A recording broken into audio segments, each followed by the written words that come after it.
షాలిం రాజా చేస్తున్న వ్యాఖ్యలు ఎంత దుమారం రేపాయనేది కూడా మనందరికీ తెలిసిందే. హిందూ సంఘాలు మొత్తం కూడా మండిపడుతున్న పరిస్థితి. దానికి గల కారణం కూడా ఆ వ్యాఖ్యలు ఆ విధంగా ఉన్నాయనేది కూడా మనం చెప్పొచ్చు. దీనికి సంబంధించి కూడా వాళ్ళు అసలు పశ్చాత్తాపం కూడా లేకుండా మీడియా మీద కూడా కంప్లైంట్ ఇవ్వటం, అలాగే వీడియోలు చేయడం అనేది కూడా మనం చూస్తున్నాం. మరి దీనికి సంబంధించి హిందూ సంఘాలు అనేవి కూడా పోరాడుతున్నప్పటికీ, కంప్లైంట్ ఇస్తున్నప్పటికీ కూడా వాళ్ళు అసలు ఏ మాత్రం కూడా తగ్గకుండా అదే పనిగా వీడియోలు చేస్తున్న పరిస్థితి అని చెప్పొచ్చు. అసలు సమాధానం కూడా ఇవ్వని పరిస్థితి కనిపిస్తుంది. మరి వీటికి సంబంధించి ఇప్పుడు మనతో పాటు మాట్లాడడానికి బీజేపీ లీడర్ యమునా పాఠక్ గారు మనతో పాటు ఉన్నారు. ఆవిడతో మాట్లాడి మరిన్ని వివరాలు తెలుసుకుందాం. నమస్తే మేడం. నమస్తే అండి. మేడం, చూడొచ్చు కొద్ది రోజులుగా షాలిం రాజా చేస్తున్న వ్యాఖ్యలు ప్రతి ఒక్కరికి కూడా కోపానికి తెప్పిస్తున్నాయని చెప్పొచ్చు. ఎందుకంటే మల్లెపూలు అనేవి మనం ఎంతో పవిత్రంగా చూసుకుంటాం. అలాంటి మల్లెపూల మీద అలాంటి కామెంట్ చేయడం, మళ్ళీ మనం వాటిని ఖండిస్తుంటే మళ్ళీ మన మీదే ఎగిరి పడడం అనేది అసలు ఎలా చూడొచ్చు అంటారు? షాలిం రాజు అనే వ్యక్తి వారు చేసిన ఒక రిలీజియస్ ఇన్ఫ్లుయెన్సర్గా, ఒక పాస్టర్గా ఉంటూ వారు ఎంతసేపు వారికి భగవంతుడితో సంబంధించి ఏమన్నా ఉన్నా చెప్పుకోవాలి తప్పించి, వాళ్ళు ఇచ్చిన ఉదాహరణలు కూడా ఎలా ఉన్నాయంటే అది మనం చూస్తూ ఉన్నాం. గత వారం రోజుల నుంచి అనేక ఛానల్స్లో మనం మాట్లాడుతూనే ఉన్నాము. మరి వారు సంస్కారవంతంగా ఎలా ఉన్నారా లేదా అనేది ఈరోజు యావత్ ప్రపంచం చూస్తోంది. కేవలం హిందువులని కాదండి. ఎందుకంటే వారు చేసిన ఒక అసభ్యకరమైన కమెంట్ ఏదైతే ఉందో అది పూర్తి యావత్ మహిళా లోకాన్ని కించపరిచే విధంగానే ఉందనేది చెప్పడానికి ఎటువంటి సంకోచం లేదు. మరి వారు అంటున్న ఆ పైన ఆ భగవంతుడే చూస్తున్నాడు వారి యొక్క ప్రక్రియ ఎలా ఉందో అనేది. కాబట్టి తప్పకుండా ఎవరైతే తప్పు చేస్తారో కనీసం తప్పు చేసినప్పుడు అది తప్పు అని తెలుసుకొని పశ్చాత్తాపంతో తప్పైంది అనే చెప్పుకోవాలి. అలా చెప్పని పక్షంలో ఎటువంటి పనిష్మెంట్స్ ఉండాలో, అండ్ మరీ ముఖ్యంగా వారికి సంబంధించి వాళ్ళ అనుచరులు చేస్తున్న కమెంట్స్ ఎంత నీచంగా ఉన్నాయంటే మరి ఇది యావత్ మొత్తం అందరూ కూడా ప్రజానికం చూస్తున్నారు.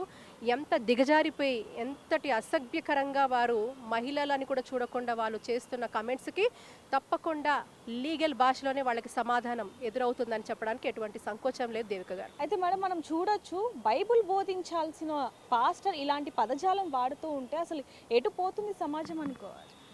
ఈ భారతావనిలో స్త్రీకి ఎంతో గొప్ప స్థానం ఉంది. అది అన్నిటికి అతీతంగా, అది కులమతానికి అతీతంగా స్త్రీకి ఎంతో ఔన్నత్యం ఉంది. అందుకే మనం మన భారతదేశాన్ని కూడా భారత మాత అంటాం. అలాంటి పవిత్ర భారతదేశంలో ఒక మహిళని ఎలా గౌరవించాలో, ఒక మహిళని ఎలా ఉద్దేశించి ఎలా మాట్లాడాలో తెలియని వ్యక్తి మరి ఈరోజు అక్కడ ఒక రిలీజియస్ ప్రీచర్గా, ఒక ప్రబోధకుడుగా ఆయన అనర్హుడు అని చెప్పడానికి ఎటువంటి సంకోచం లేదు. మరి యావత్ మహిళా లోకాన్ని కించపరుస్తూ మరి మహిళ ఒక వేషధారణ వారికి ఎందుకండి? మహిళలు పువ్వులు పెట్టుకుంటే ఏమిటి, వాళ్ళు ఎలా ఉంటే ఏంటి, అండ్ ప్రతి ఒక్కరూ కూడా మహిళను టార్గెట్ చేస్తూ మహిళను ఉద్దేశించి మాట్లాడుతూ ఈరోజు చెప్తున్నారు కేవలం ఒక వర్గాన్ని ఉద్దేశించి మాట్లాడుతున్నారు అంటే అది 4 గోడల మధ్యలోనే పరిమితం అవ్వాలి. ఎప్పుడైతే పబ్లిక్ ప్లాట్ఫామ్స్ మీదకి ఇలాంటివి బయటకు వస్తాయో అది పూర్తిగా కూడా పబ్లిక్ క్రిటిసిజం కూడా దారితీసే అవకాశం ఉంటుంది. సో ఇటువంటి కేర్ వాళ్ళు ముందే తీసుకోవాల్సింది. కానీ ఒక పబ్లిక్ ప్లాట్ఫామ్ మీదకి వచ్చిన తర్వాత అది పూర్తి యావత్ మహిళా లోకాన్ని కించపరిచే విధంగా, చాలా అసభ్యకరంగా, డిరాగేటరీగా, ఇది చాలా కూడా అగేన్స్ట్గా ఉన్నది. ఎందుకంటే పూలు పెట్టుకున్న మహిళలందరూ కూడా పూర్తిగా కూడా వీరు బజారు మనుషులు అన్నట్టుగా వారు ఏదైతే బజారు మనుషుల్లాగా వాళ్ళు చిత్రీకరించారో, మరి అడ్డదిడ్డమైన వాళ్ళగా చిత్రీకరించాడో దట్ షోస్ ఎంతటి నీచమైన స్థానం వారికి మహిళల పట్ల ఉంది అనే దాని మీద. అండ్ దీనికి సంబంధించి మళ్ళీ కొంతమంది మహిళలను వాళ్ళు అది ఏదో ట్రాన్స్లో ఉంచుతారో ట్రైన్ చేస్తారో తెలియదు మరి. సో కాబట్టి కేవలం ఒక బొమ్మకి కీ ఇస్తే అది అలాగే ఆడుతుంటుంది చూసారా. కొంతమంది మాటలు ఎవరైతే వచ్చి వీళ్ళు మాట్లాడుతున్నారో అసలు అందులో లాజిక్ ఉందా, ప్రాక్టికాలిటీ ఉందా అంటే నాకు తెలిసి చాలామంది, కొంతమంది ఈవెన్ చదువుకున్న వాళ్ళు కూడా వచ్చి వాళ్ళు కేవలం ఎంతటి డీపర్ ఇన్ఫ్లుయెన్స్లో ఉన్నారా అని నాకు చాలా భయం వేస్తుంది. అంటే వీళ్ళ ఆలోచనలు కనీసం ఇప్పుడు మనం ఎవరైనా ప్రాక్టికల్గా ఉండేవాళ్ళు, కొంచెం ఇంటలెక్చువల్గా ఆలోచించేవాళ్ళు పక్కన వాళ్ళు ఏం మాట్లాడుతున్నారనే ఒక లాజిక్ని మనం అప్లై చేస్తాం. It is beyond logic. మరి ఒక మనిషి తప్పు చేశాడు అంటే ఆయన సమర్థించడానికి చాలామంది కూడా అతను తప్పు కాదు, అతనే కరెక్ట్ అనే పరిస్థితిలో ఉంది. అంటే వీళ్ళు ఏ రకంగా మైండ్ ట్యూనింగ్ అయిందనేది మనకు అర్థమవుతుంది. మీరు అన్నట్టుగానే ఒక పాస్టర్గా తప్పు చేసినప్పుడు ఇంకొక పాస్టర్ సరిదిద్దాలి. అంటే ఇలా అనడం కరెక్ట్ కాదు అని చెప్పి మనం చూడొచ్చు. కొంతమంది పాస్టర్లు కూడా సపోర్ట్ చేస్తున్నారు. అంటే ఇందులో ద్వంద్వ వైఖరి కనపడుతుంది దేవిక గారు. ఎందుకంటే కొంతమంది పాస్టర్స్ లేదు, వారు అలా వితండవాదన చేయకూడదు, ఒక వర్గం వారికో కొంతమందికి బాధ కలిగింది కాబట్టి మనం వాళ్ళ మతం కూడా చెప్తుందట కదా, మనం ఏదైనా తప్పు చేస్తే క్షమించాలి అనే ఒక తత్వం కూడా ఉంది. కాబట్టి అంతటి సాఫ్ట్ ఇది ఉన్నప్పుడు మనం కూడా వెళ్ళి చెప్తే తప్పేముంది అనే వాళ్ళు కూడా చెప్పిన వాళ్ళు ఉన్నారు. లేదు నిజంగా కూడా ఆయన చెప్పింది మేము సమ్మతించాము, ఎందుకంటే మా ఇళ్లలో కూడా పూలు పెట్టుకునే మహిళలు ఉన్నారు అని చెప్పేవాళ్ళు ఉన్నారు. ఒక వర్గం పూర్తిగా అయితే వారు ఏదంటే అది తానా అంటే అన్నట్టుగానే లాగానే ఉన్నారు. కాబట్టి సో నేనేమంటానంటే ప్రతి ఒక్కరూ వాళ్ళకి వాళ్ళు ఇంట్రాస్పెక్ట్ చేసుకోవాల్సిన అవసరం ఉంది. నిజంగా కూడా ఇట్ షోస్ ఈరోజు ఒక డీపర్ మీనింగ్ ఏదైతే ఉందో వీళ్ళు ఎలా ప్రవర్తిస్తున్నారో యావత్ ప్రపంచం చూస్తోంది. సో ఇది వీళ్ళు మర్చిపోకూడదు. ఎందుకంటే నిజంగా ఏ రకమైన బోధన జరుగుతోంది, ఏ రకమైన మైండ్ ట్యూనింగ్ జరుగుతోంది, ఏ రకమైన మైండ్ కండిషనింగ్ జరుగుతుంది, ఎంత తీవ్రంగా జరుగుతోంది అనే దాని మీద కూడా ఈరోజు యావత్ ప్రపంచం దృష్టి పెడుతుంది. ఇది ఒక రకమైన ఒక ఐ ఓపెనర్ అంటా నేనైతే. ఏం జరుగుతోంది, ఎటువంటి బోధనలు ఉన్నాయి, వీళ్ళు ఏం చెప్పినా కూడా అవతల వ్యక్తులు ఒక లాజిక్ లేకుండా ప్రాక్టికాలిటీ లేకుండా వాళ్ళు నమ్మేస్తారా ఇది నిజంగా అనే ఆలోచన కూడా నాకు ఈరోజు కలుగుతోంది. So but I think let's wait and see.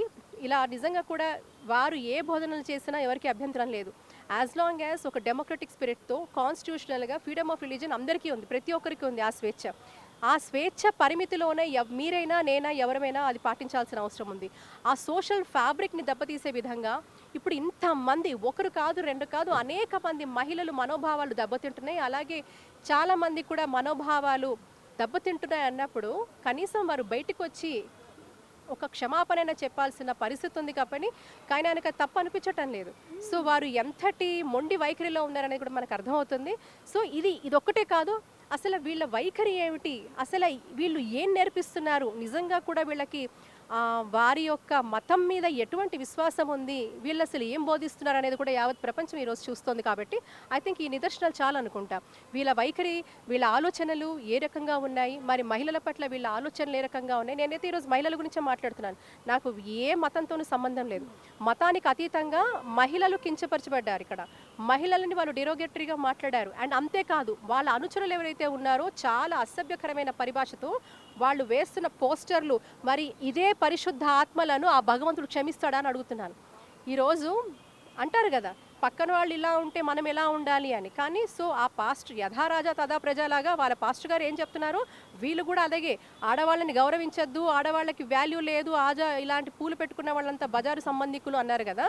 దాన్ని తప్పు అన్నందుకు ఎంతోమంది ఇప్పుడు మాలాంటి వాళ్ళని కూడా వారు మాట్లాడడం అనేది వారి యొక్క సంస్కారాన్ని చూపిస్తోంది. ఇది యావత్ ప్రపంచం చూస్తుంది, పైన భగవంతుడు కూడా చూస్తున్నాడని చెప్తున్నాను నేను. మేడం చివరిగా ఇక్కడ చూసుకుంటే మల్లెపూలు పెట్టుకున్న వాళ్ళందరూ కూడా బజారు వాళ్ళతో సమానం అనే ఏదైతే ఇప్పుడు ఆ మాటలు అన్నారో, మరి క్రిస్మస్కి చాలా మంది పెట్టుకుంటారు కదా మేడం క్రైస్తవులే, మరి ఆ ఒక్క విషయాన్ని ఎందుకు? నేను మీతో అదే అంటున్నాను, క్రైస్తవ మహిళలు పెట్టుకుంటారు, అన్ని మతస్థులు, హిందువులు పెట్టుకుంటారు, క్రైస్తవులు పెట్టుకుంటారు, ముస్లిం మహిళలు అందరూ పెట్టుకుంటారండి. పువ్వులు నచ్చని వాళ్ళు ఎవరికి?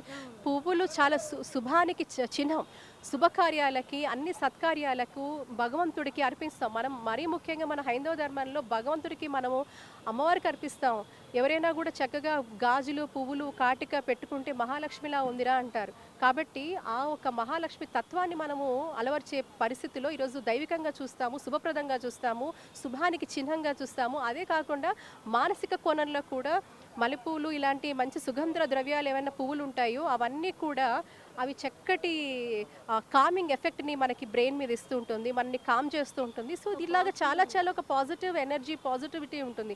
అలాంటి పువ్వులను కూడా మరి ఈ పాస్టర్ సాలెం రాజులు అనే వ్యక్తి ఇంత హీనంగా కించపరిచాడు అంటే వీళ్ళకి ఏం కావాలో తెలియట్లేదు. ప్రకృతిలో భాగమైన ఒక పుష్పాన్ని, భగవంతుడికి అత్యంత ప్రియమైన పుష్పాన్ని, మతానికి అతీతంగా అన్ని మతాలు కూడా గౌరవించి దైవికంగా భావించే పుష్పాన్ని, ఏదైతే మహిళలకు ఆభరణంగా ఉండే పుష్పాన్ని వీరు కించపరిచారు అంటే మరి వీరు ఎలాంటి మనస్తత్వం గలవాళ్ళు అనేది ఈరోజు యావత్ ప్రపంచమే ఆవిష్కరిస్తోంది. మరీ ముఖ్యంగా వారి సంస్కారానికే మనం వదిలేయాలి. వాళ్ళు he has to introspect by himself. ఇప్పటికైనా వారు తప్పు తెలుసుకుంటారు అనుకుంటున్నాను. తెలియని పక్షాన తప్పకుండా ఎవరైతే వాళ్ళ అనుచరులకు కూడా చేస్తున్నారో వీళ్ళందరికీ కూడా తగిన శిక్ష చట్టరీత్యా చట్టపరమైన భాషలోనే వీళ్ళకి మేము తప్పకుండా బదులు చెప్పే పరిస్థితి తొందరలోనే ఉంది.